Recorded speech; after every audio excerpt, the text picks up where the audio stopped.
At eto na nga guys, magbe-breakfast muna sana kami sa Jollibee. So natuloy naman kami mag-breakfast kasi naka-order na kami.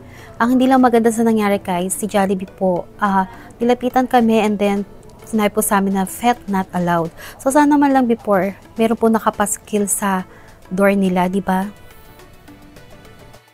Kaya ayan guys, wala kami nagawa kundi napilitan kaming ilabas si baby and then una-una po kami kumain. Kaya syempre, 'di ba? Matalino po si Princess, na intindihan po niya kung ano po yung narinig niya na bawal daw siya doon. So ayan, medyo sad po siya ngayon pagdating sa sasakyan, guys. Nakakaawa naman ng baby ko.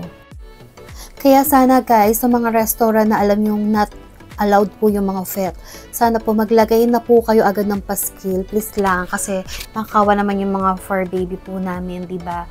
Kung kailan nasa loob saka pa sila palalabasin, kasi parang tao lang din yan guys. So ayan, talagang dinamdam po niya yung hindi niya pag-stay sa Jollibee na kasama kami, kasi sanay siya kumakain kami ng sama-sama. So ayan guys, so medyo nagtatampo si baby, di niya talagang sobrang kulit niya, pero that time dinamdam na niya yun.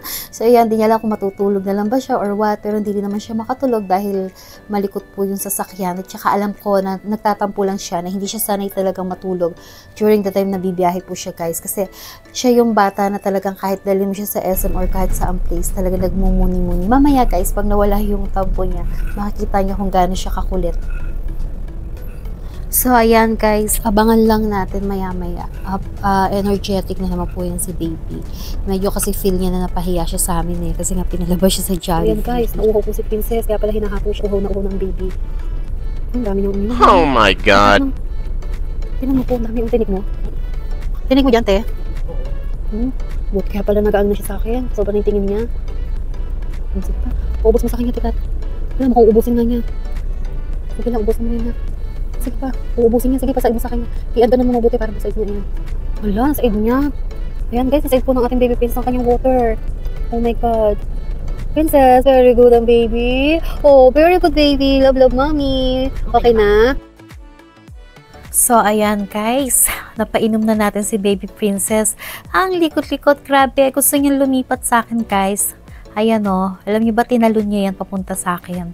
Naiinip na siguro siya guys. Gusto niya makarating sa swimming pool. So ayan guys, talaga mapakali si baby princess oh. Sleepy talaga sa ibabaw ni kuya niya. So ayan guys, diba? Ayan, lumipas na po yung tampo niya kay Jollibee. Kaya energetic na ulit siya guys. So ayan guys, sa traffic na nga po kami. Aga namin mag-traffic. Ayan guys, nakaisip na naman po si Princess na mangulit. Talagang lipat na siya sa akin guys. Kahit kanong kataas kaya niyang talunin na. Kasi sa amin sa bahay sa gate, natatalon niya talaga. Pag gusto niya talagang pumasok ng lumang bahay namin or umakit sa taas. Pag gusto niya akong puntahan.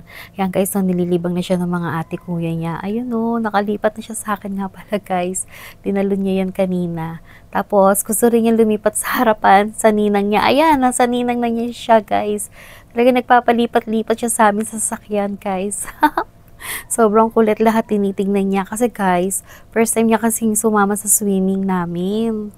Ayan, kaya naman na yan guys. Tingnan natin kung gaano siya ka-enjoy mamaya sa pag-swimming.